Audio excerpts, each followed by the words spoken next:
Good morning and welcome to Sports Shorts Daily on a Monday morning. I am Tommy Christ and we'll be joined by Ronnie Ransom just a little bit. He and I actually taped a segment last night because he's got some business travel plans on behalf of the Baton Rouge Rougarou today. But there's a lot to talk to about. I am at the Court Street Cafe in Port Allen, 805 Court Street, just a couple of minutes over the Mississippi River Bridge.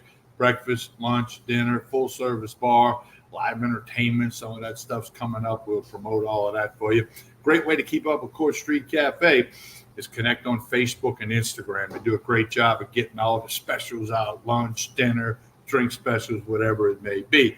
As always, we are sponsored by and presented LeBaird's Casino and Hotel in Baton Rouge, the Barstool Sportsbook, where we worked for radio this past Saturday morning, where you can place all your bets on the Major League Baseball postseason, the Saints, the NFL, LSU, college football, NBA, NHL, and more. And don't forget the Edge Lounge at the LeBaird's Casino and Hotel in Baton Rouge. As always, we welcome you to listen to the program. All right, Carl Dunn chiming in. Good morning, Carl. Good to hear from you and see you listening here to Sports Shorts Daily. We always ask you to like and share this video. Please do that. It helps us out, helps all the marketing partners. Just like and share this video. A lot to get to today, including LSU's 48-18 win over Auburn. What a day. Jaden Daniels, Logan Diggs, Kyron Lacey, the defense. Okay, Auburn's offense is not real good, but the LSU defense really stepped it up a couple of notches in that game. No question about it. The New Orleans Saints, come on. Now 3-3, lose to the Houston Texans.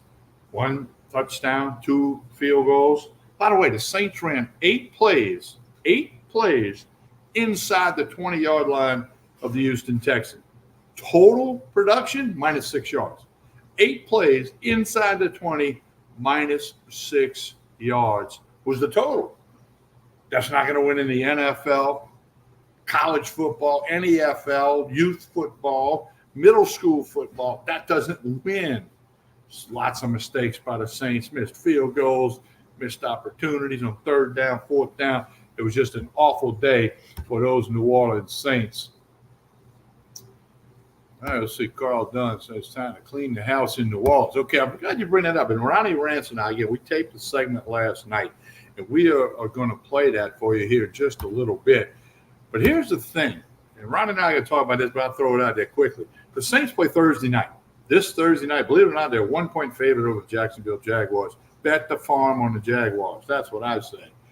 Then you got, obviously, 10 days before the next game.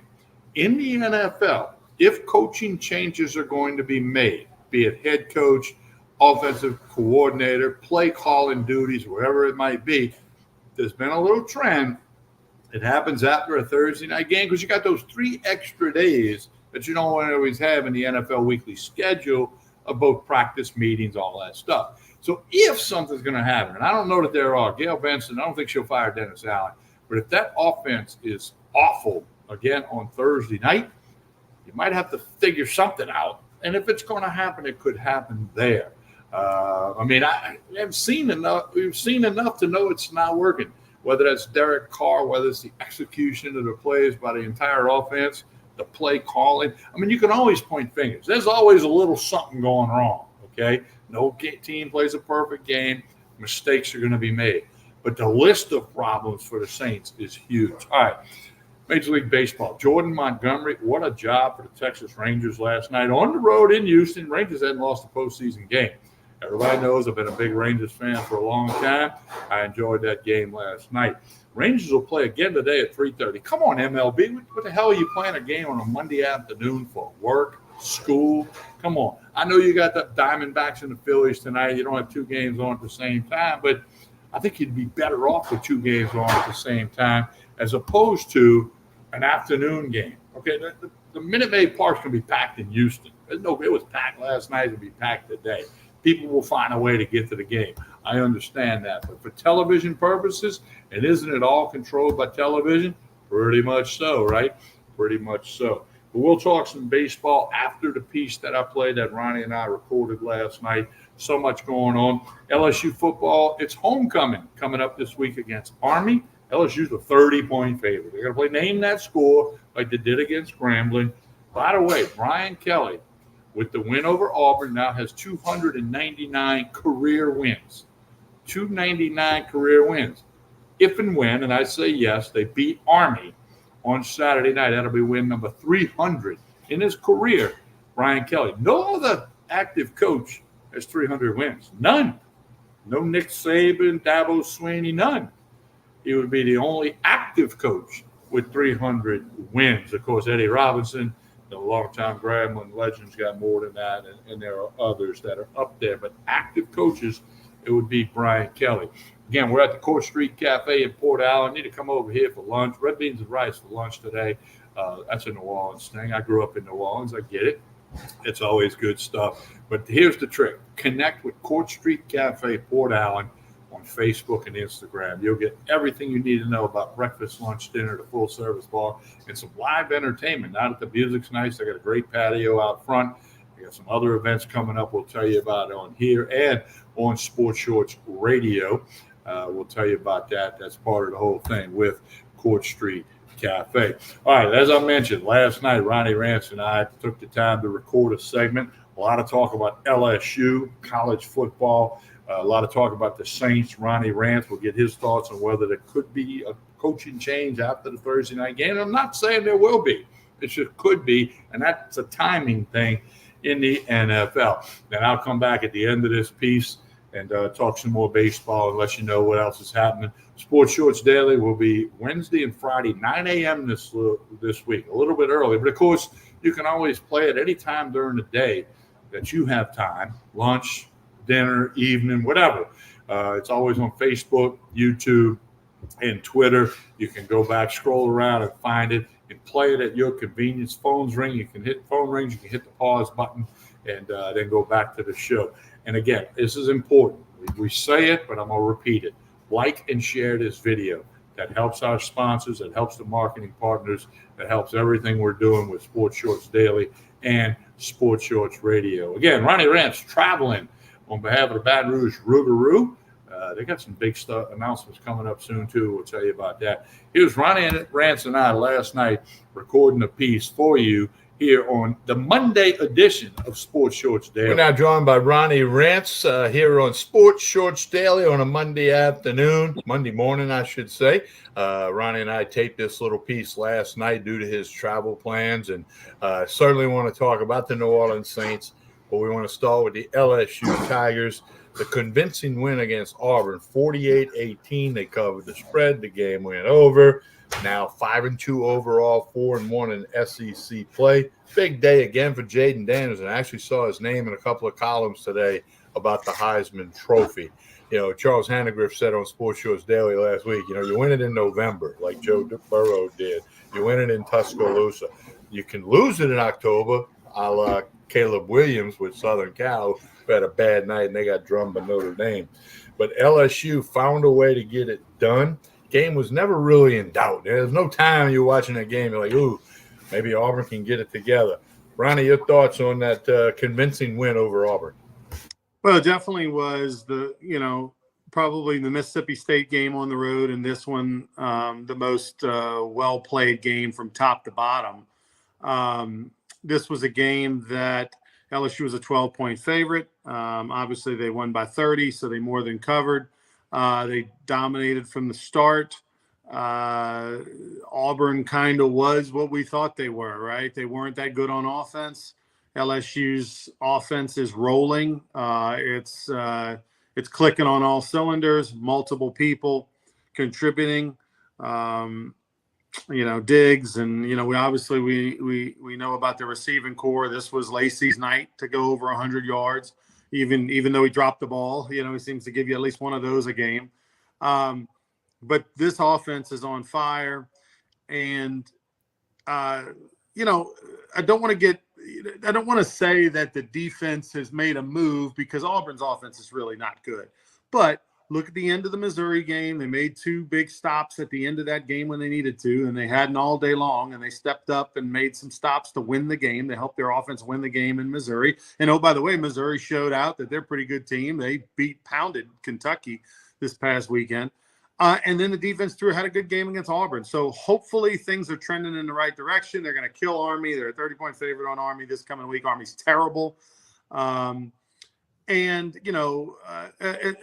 So hopefully things are trending in the right direction going into Tuscaloosa, which will kind of make the whole season. But good game for LSU. It was a great environment in Tiger Stadium. There were more people, Tommy, on the sidelines an hour before game time than there were for a lot of Alabama LSU games. I mean, it was a who's who of celebrities and, recruits and alumni that were at the game. I saw Mondo Duplantis, the #1 pole vaulter in the world, was in the house. A lot of major leaguers. Kevin Gausman was at the game. Just a lot of football players, a lot of celebrities. Theo Vaughn, the comedian, was there at the game. I mean, it was a great atmosphere, beautiful weather. Traffic was awful. Took me 2 hours and 15 minutes to get to my house, the Tiger Stadium, where I have a parking pass right down the street. Normally that would take me 45 minutes. It took me 2:15 when I did leave. So great atmosphere, big win, and hopefully this will carry over.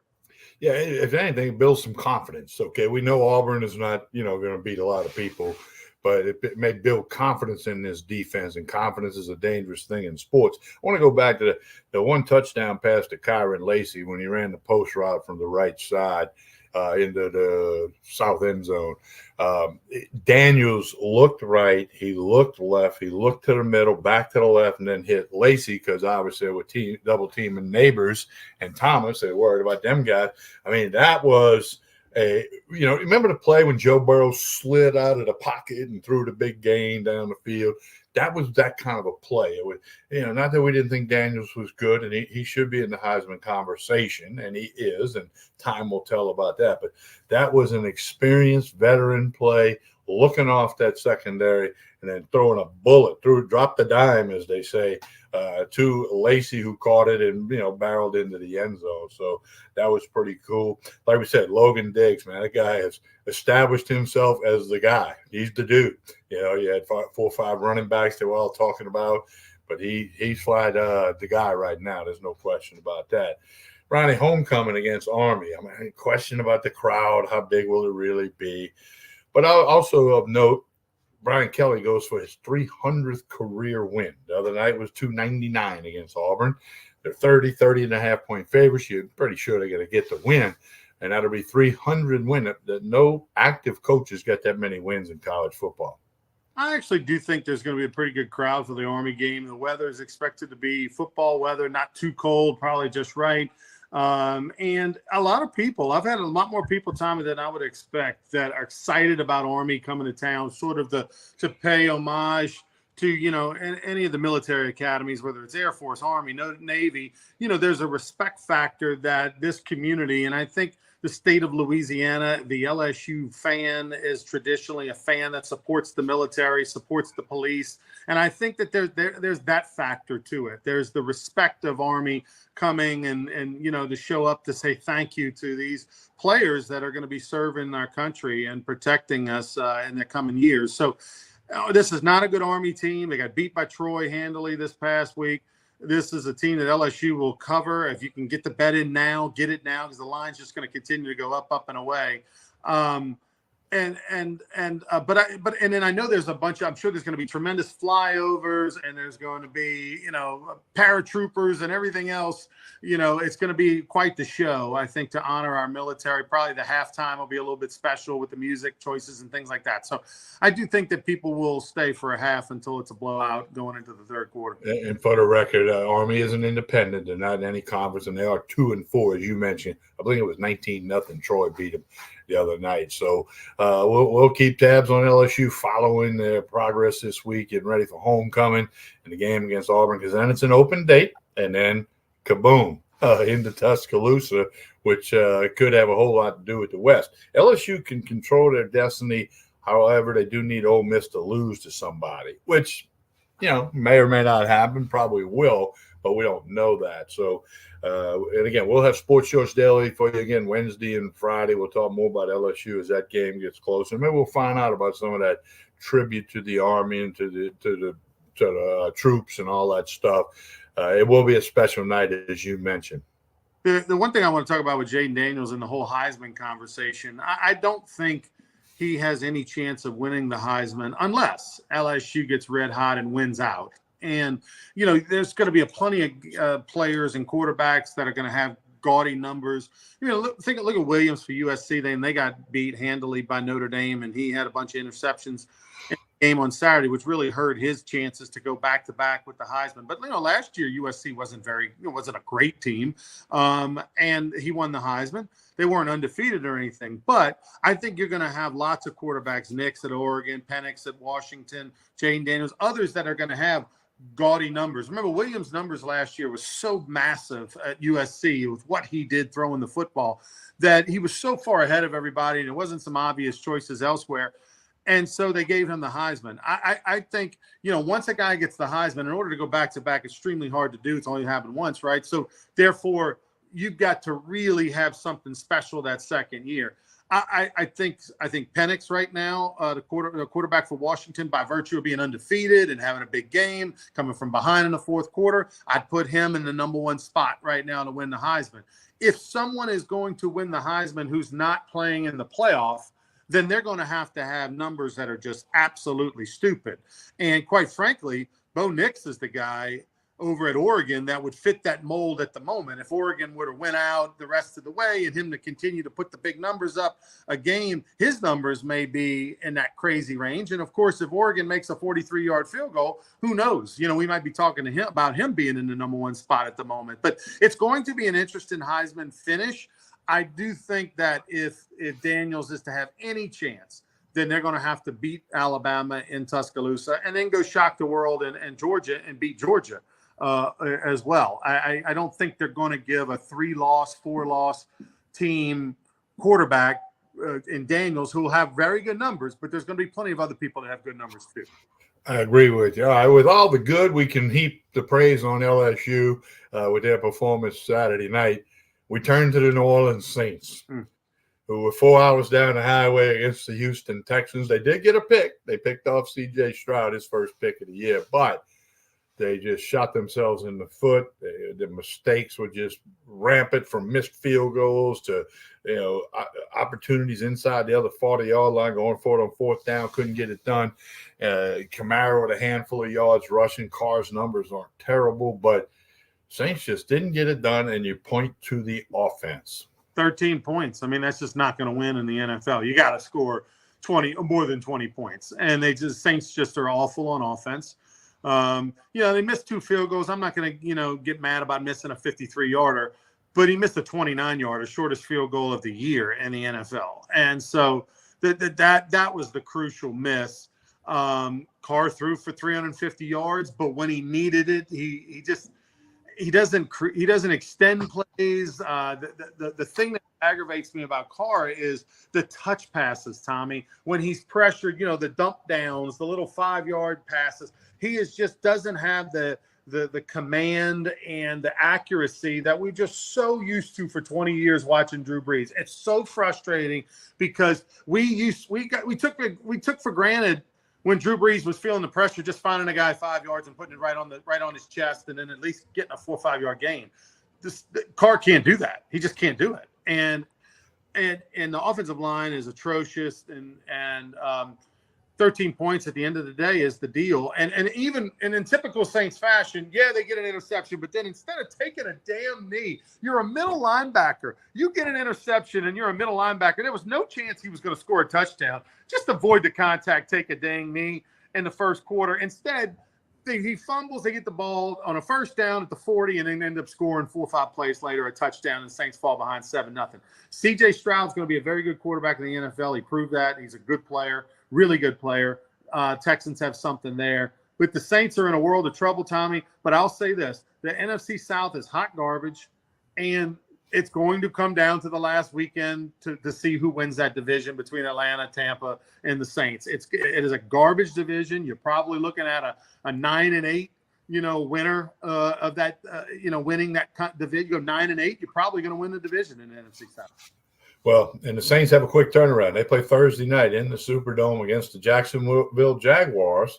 You know, Trevor Lawrence, Etienne, the kid from Louisiana, the running back, and they got, they're a little good. And I like the coach, Doug Peterson. I mean, he's a Super Bowl champ coach. So, and spent some time up in Monroe at that program and at the high school level in the Monroe area.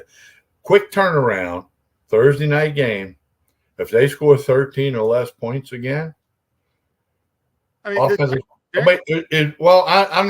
think Gail Benson would fire Dennis Allen, but with that game Thursday, and you got a few more extra days before the following game, do you make some kind of play calling duty change?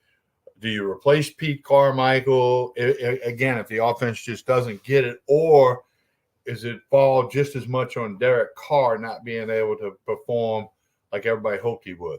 Well, I said that watching the game. I said, we just don't know. We don't know how much of the problem is Carr, how much of the problem is the play calling. Carr, I mean, if you want to just go by statistics, he threw for 350 yards. So therefore, they're going to say, hey, he did his part.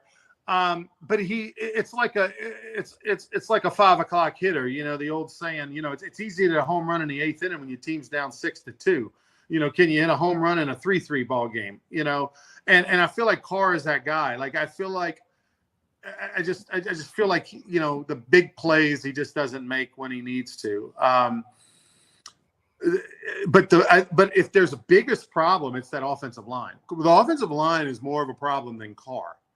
And they had some injuries today. So they had some injuries today. They had to move people around. And I'll say that, look, I don't regret the decision to get Carr. I think he was kind of the best available, the best of what they could get. It's like what's available at that time. And I have no problem with them signing Carr. The problem is that he's just not as good as we hoped he would be. For years they said, well, if Carr had a defense and, with the Raiders, they'd be in the Super Bowl or competing for a Super Bowl. Well, now they got a defense and he's got weapons. He's got receive. Doesn't have a tight end. Although Taysom Hill, 7 catches and kind of filling in that role.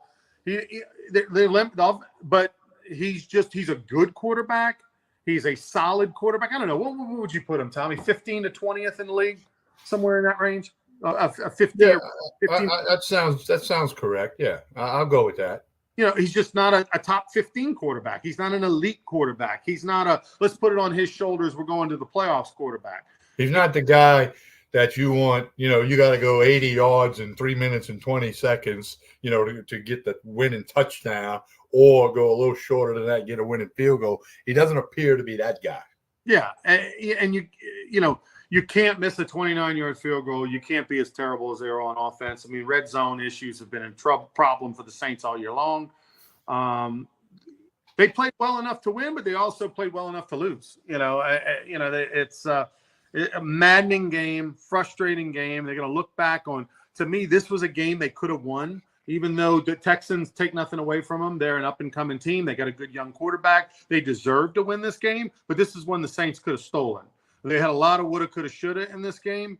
And, of course, the Green Bay game, when you're up 17-0 in the fourth quarter and you lose that game, is one you're going to look back on. Obviously, Green Bay more than anything, because you literally missed a 43-yard field goal with a chance to win it, as well as blew a 17-0 lead.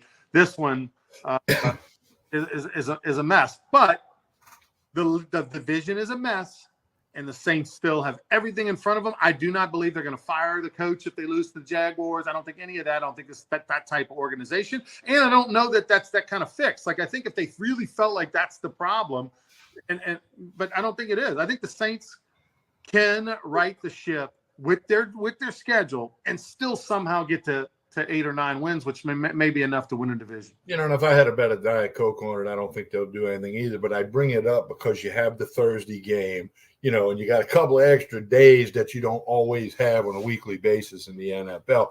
We've seen other teams change coordinators or change play calling duties or even special teams guys on that situation when you got the 10 games before the next NFL game. Hey, Ronnie, I know you got a little business this week trying to get the Baton Rouge Rougarou better. I got my Rougarou lid on, and didn't you say the other day that your schedule's coming out next month, is it? Yeah, we should probably have the schedule out right around Thanksgiving. And we're excited. I'm actually Monday, Tuesday, Wednesday this week in Springfield, Illinois. There's a college wood bat baseball convention that's going on that going to be attending along with Casey McKenzie, our sales and general manager with the Rougarou. As an opportunity for different teams, to hear different speakers talk about all things relative to summer college baseball and leagues and teams. So excited to hopefully pick up some things that can make a difference, make the experience better for the players and coaches and fans of the Baton Rouge Rougarou. We had the Baton Rouge Rougarou in full effect on Friday night in Baton Rouge at the Cain Center. They had a big country concert, and one of the opening acts was wearing our jersey on stage, Baton Rouge Rougarou jersey on stage while he performed the opening act. So folks, had a lot of folks at Tiger Stadium. Oh, you're the Rougarou guy, huh? I'm like, yeah, man. And they're asking about it. We're getting excited about the 2024 season. So that kind of starts this week by Casey and I going to this summer baseball convention. Well, and the coach is already in place, James Dillard, who has won a championship in the Texas Collegiate League. Josh Shelley, the player of the year last year, great shortstop guy for the Rougarou. He's already under contract for the 2024 season. So I heard you say this not real recently, but you have not, this is your third year with the Rougarou. You've never been in the middle of October with so many pieces to the puzzle already in place. We're at the moment we haven't announced our roster, and we won't have a full 30-man roster for a while. We'll probably intentionally not fill the whole roster till the spring, as you kind of hold some spots. But right now, Tommy, we probably have 12 to 15 players under contract, and a lot of good players. And so we got the jump on, I think, a lot of the teams in our league. We've got players that want to be a Rougarou, not guys that are, we got some pitchers that are maybe second half guys, but everybody else is guys that a lot of junior college guys. We got a TCU shortstop. We got a Purdue pitcher. We've got some really good players that we're excited about, and probably around the holidays when we release the roster, we'll then probably follow up like a week later or something like that with what we signed. So I think folks are going to be really excited about it. We'll have a couple LSU players as well under contract that we're working on the logistics. So we were in a great spot to we got a really good veteran coach in James Dillard who's won championships, who knows what he's doing, and he's already active right now, signing players, having those communications with college coaches and players, which is a big part of it. In the past, we've kind of been behind the eight ball, putting together our roster and hiring our coach for the season. That's not the case this time around, and I think it's going to bode well. And quite frankly, we're going for a championship in 2024. Make no bones about it. We want to hoist the trophy and be Texas Collegiate League champions next summer. Anything short of that will be a little bit disappointing. All right, Ronnie, we are going to have Sports Shorts Daily Wednesday and Friday at 9 a.m. Ronnie and I'll have that for you. Sports Shorts Radio this Saturday will be at the Bruley Walk-Ons. And don't forget, 2 Saturdays from now, the Most Blessed Sacrament Church and School Fair in Baton Rouge, Jefferson Highway, right next to Woodlawn High School. So we'll be out there broadcasting that morning live from that fair. They got Parish County Line playing that night. The night before is Press One for English, which is a good popular band as well. So, and we'll tell you more about that coming up. Ronnie, have a great trip up to this summit about the summer collegiate baseball, and we'll visit again on Wednesday. Thank you, TK. There you have Ronnie Rance talking all about the LSU and the Saints. Hey, don't forget Major League Baseball, a couple of games this afternoon. Astros are a minus $1.25 favorite against the Rangers. First pitch right after 3:30. Nathan Eovaldi for the Rangers on the bump. Framber Valdez on the bump for the Houston Astros. And then tonight, game 1 of the NLCS. Phillies are a big favorite, minus $1.65, but the Diamondbacks are throwing their stud, Zach Gallen. Phillies will go with Zach Wheeler. Zach versus Zach in the NLCS tonight. We'll talk all about that going forward. I'll be tuned into the baseball. You can count on that. All right, don't forget we will be back on Wednesday and Friday morning at 9 a.m. Wednesday and Friday morning at 9 a.m. for more Sports Shorts Daily. Don't forget the Court Street Cafe over here at Port Allen, 805 Court Street, just a couple of minutes over the bridge. Connect with Court Street Cafe, Port Allen on Facebook and Instagram. It's a great way to keep up with everything they do, breakfast, lunch, dinner, live entertainment, the full-service bar. As always, we're presented by the LeBares Casino and Hotel in Baton Rouge, Barstool Sportsbook, and the Edge Lounge, all that good stuff. Let's see here. We got all right, let's see. And as we always say, I've said it a bunch today, but like and share this video. That helps everything. It helps our sponsors, our marketing partners, the whole bit. So do like and share this video. Again, want to thank everybody here at Court Street Cafe, Jason and the staff. They do a great job. Come on out and check them out if you've not done so already. And, of course, the LeBares Casino and Hotel in Baton Rouge. Appreciate it all. Thank you for tuning in. We hope you have a great week, everyone.